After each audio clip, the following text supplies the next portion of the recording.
کیا جا رہا ہے۔ شاید ایسا ظلم میں نے تو اپنی زندگی میں پہلے کبھی نہیں دیکھا۔ نبی صلی اللہ علیہ وسلم نے ہمیں جنگ کے جو اصول بتائے ہیں، شاید ایسے اصول کسی بھی مذہب کے اندر نہ ہو۔ آپ صلی اللہ علیہ وسلم نے جہاد اور جنگ کے اندر جو فرق بتایا ہے، شاید وہ فرق بھی کسی مذہب کے اندر نہ ہو۔ آپ کو حیرانی ہوگی اس بات کے اوپر کہ نبی صلی اللہ علیہ وسلم نے جتنی بھی جنگیں کی ہیں، جتنے بھی جہاد کیے ہیں، ان کو سب کو ملا لیا جائے، کافر اور مسلمانوں کی تعداد 1000 سے زیادہ نہیں ہوئی۔ یعنی جتنے بھی کافر اور مسلمان ہیں، یا مسلمان شہید ہوئے ہیں یا کافر ہلاک ہوئے ہیں، ان کی تعداد 1000 سے بڑھ نہیں رہی۔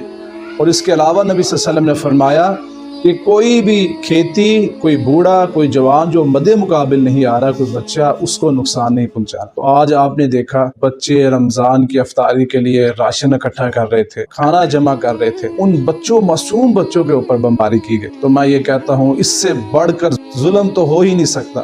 ظلم کی انتہا ہو گئی ہے، اور پھر وہ معصوم